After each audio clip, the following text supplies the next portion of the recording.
Alright, but in any case, starting here with Hell's Kitchen, who are on match point, we have Chef Scott as the Greenskins and Wurzag dancing on his feet the way he's meant to be. He's got that Fist of Gork, Brainburster, and of course, Effigy to get. Other than that, we're going to be seeing 2 Black Orcs, 2 Big Guns, and the 8-Peak Loonies. And to back all of them up, we have the Arachnarok Queen. Now, for the Lizardmen forces, we have 2 cold ones. So, sorry, 2 feral cold ones in the back line.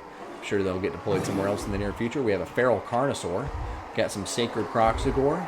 We then have the Skeet Chief. And last but not least, some Skink Cohort and a Slann Mage Priest of Life. Going to be bringing in that Regrowth, Earthblood, and then Blood Statue of Despite, Shield of the Old Ones, and Banishment. Now, for the Bretonnia and Chaos Alliance, we have got Knights of the Lionhearted on the left flank, accompanying some Grail Knights. In the forest, we're going to have Chaos Warriors with Halberds stacked on top of Peasant Mob as their meat shield. Some more Peasant Mob, and then another unit of Halberds, the Mirror Guard, as well as the Companions of Quenelle, going to be hidden in the forest with some Halberds in front of them. Other than that, we are going to be looking at a Chaos Sorcerer of Metal. Going to have Rod of Corruption, Final Transmutation, and Plague of Rust. Got a Dragon Ogre Shaggoth and Kolek Sun Eater. And then we do have a hero squad in the form of Gotrek, Felix, and the Fey Enchantress, who will be riding Silveron into battle, her lovely unicorn. And she's going to have Regrowth, Shield of Thorn, Earthblood, Favor of the Fey, and Chalice of Potions. So here we go, guys. Who's going to come out on top?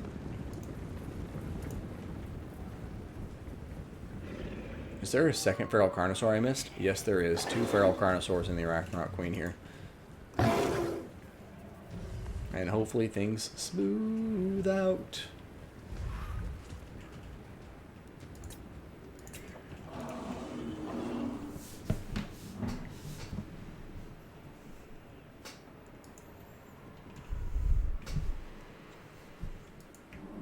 Now, this is an army that, if Chaos and the Bretonnians had gone heavy in the air, don't really think they have any answers to a strong air force.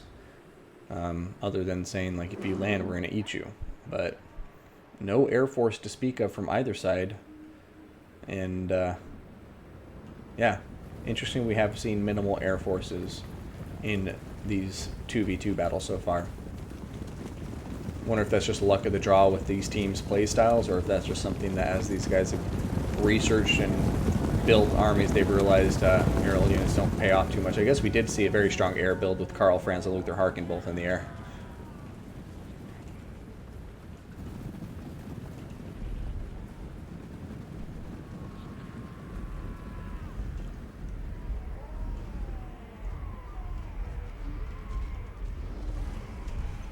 Alright, nice refused flank. The Greenskins going to pull back here. Don't want to get enveloped, so they're going to refuse that flank. Maybe start pushing this flank forward a little bit. Trying to keep some of their units hidden, and in particular the Sacred Croxagore and the Feral Cold ones they have hidden. Looks like they're trying not to reveal until they have to. Brainburster going down here. Not really doing much. The Companions of Quenelle.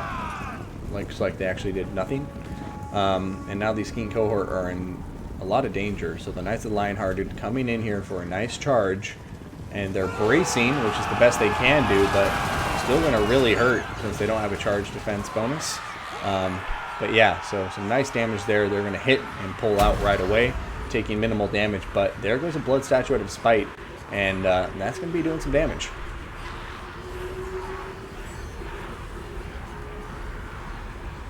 Feral Carnosaur coming over here. There goes an Earthblood, though, trying to protect him. But the Companions of Quenelle, unfortunately, some of their units got wrapped around the Skink Cohort, and now the Feral Carnosaurs are coming in to try and capitalize. Meanwhile, on the other flank, we're seeing a nice little charge there into the Orc Biggins, doing some good damage.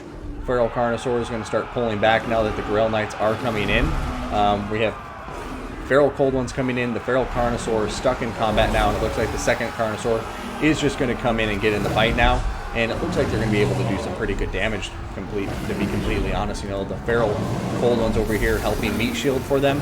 And then these single entities, something that Bretonnia just always struggles to deal with. So checking in over here, as you can see, Our blue team here, Hell's Kitchen, just continues to refuse that flank, fall further and further back, allowing the Chaos Forces to just really try to push hard in a counterclockwise formation. But unfortunately for the Chaos Forces, look at how little damage they've done, because this entire flank has just been denied, and now these guys are forming up in the forest while they have been able to focus down and dish out a ton of damage to the Bretonnian left flank here. The Grell Knights taking a touch of damage, but more importantly, the Knights of the Lionhearted just taking some very significant damage. And now Wa has been popped, and could this be the Fey Enchantress dying, guys?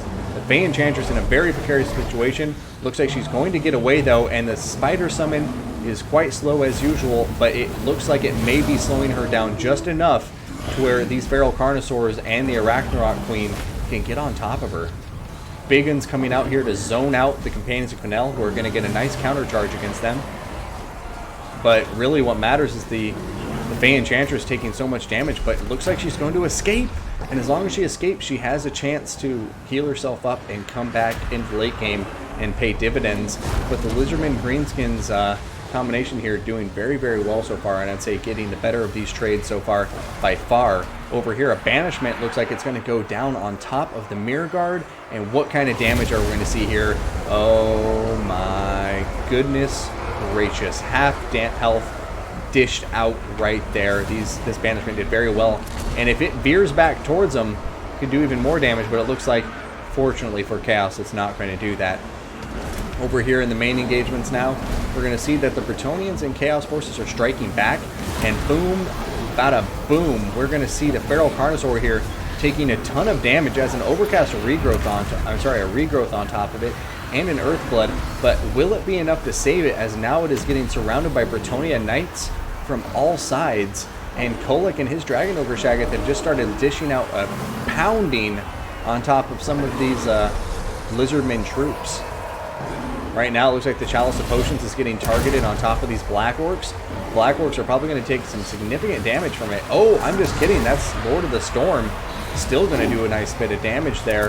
And now the Greenskins and Lizardmen seem to be losing some of the momentum from their fight, but a nice Brain Burster back here, taking out a lot of those peasant mobs. Lizardmen Skink Infantry doing wonders at clearing up all of the Bretonnian chaff. Peasant mob just getting shattered and taken care of. And really, this is a tough matchup. I'm curious to see which way it goes. Both teams have access to healing. The Fey Enchantress has come back, but look at this. Feral Cold Ones are trying to get on top of her. Spiderling Hatchlings are getting there too, and if the Fey dies, I think the chances for Chaos and Bretonnia may die with them. But even as I say that, look at this.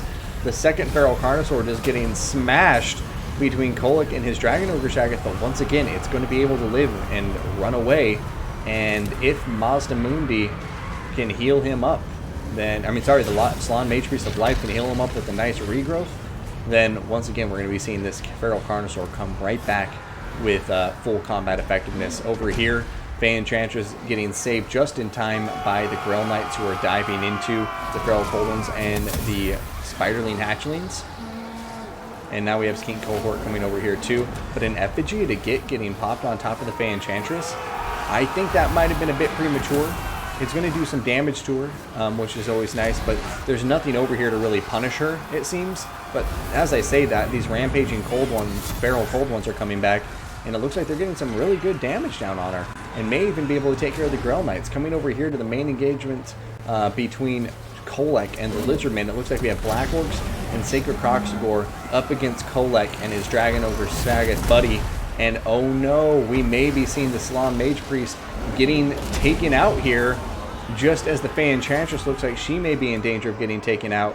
But it looks like it's going to be able to slip through its own lines. Skink Cohort, Black Orcs going to push forward, block the advance of the Chaos Forces. But look at the micro here of this Chaos Sorcerer, just threading the needle between those infantry units. And looks like he may have been trying to continue chasing here, but I think he's thinking better of it, because there are some units nearby that can punish that Chaos Sorcerer if things get dicey. But now Mazda Mundi in a very scary place, because Kolek Suneater is coming from one side and the Chaos Sorcerer of Metal is already there on the other. And oh my goodness gracious, Kolek going to come in for some big smashes, and that's another huge hit. And it looks like we may be seeing the Salon Mage Priest die here, guys. Blood Statuette of Spite did go down on top of the Fey Enchantress, so both players desperately trying to kill off the opposing caster with the healing capabilities. And, I mean, it looks to me like the Salon Mage Priest is probably going to die. Earthblood is coming down over here. Brain Burster coming down.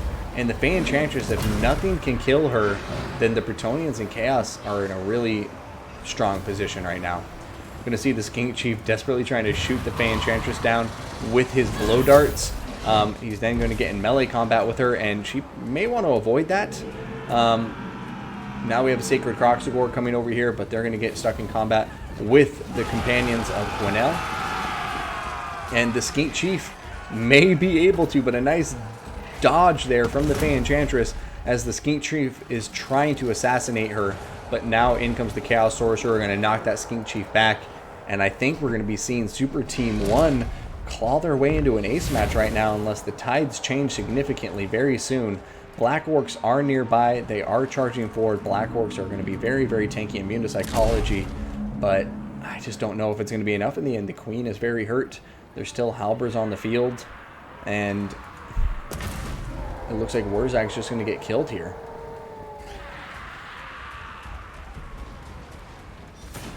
Oh, yeah, there's a huge hit to his back from Gotrek.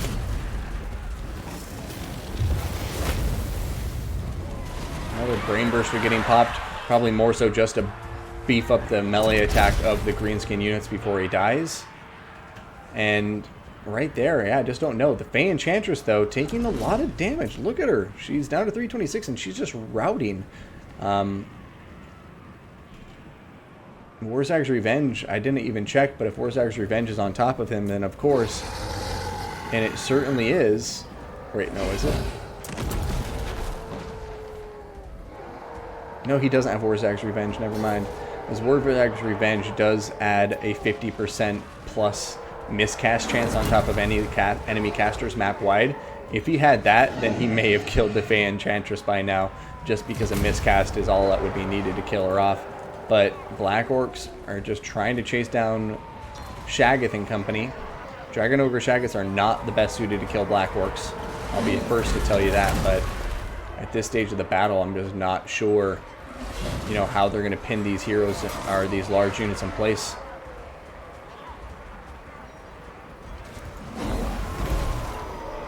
Feral Carnosaur is coming back over here, trying to regroup with the Arachnarok Queen by the looks of it. If it can get over there, then at least they have some Alpha Strike capabilities. But now we have one Black Orc that's getting ready to rout. Oh, and then a Final Transmutation going to come down, and that's probably going to take care of the rest of these Black Orcs. Final Transmutation upgraded going down, and I think that's going to be the nail in the coffin, as these Black Orcs are just going to start losing so much health. That's a very nice cast at a very critical moment in this battle, and I think we may even see a concession after that. No, but there goes the Spider Summon. Feral Carnosaur is coming around. Still have the Skink Chief in here, shooting away at the Dragon Ogre Shaggoth. The Queen is going straight at Kolek Suneater. Oh, but the Feral Carnosaur is in a rout before it can get over to him. And that's going to be a shatter, and we're going to have an ace match, guys. Super Team 1 staying in this.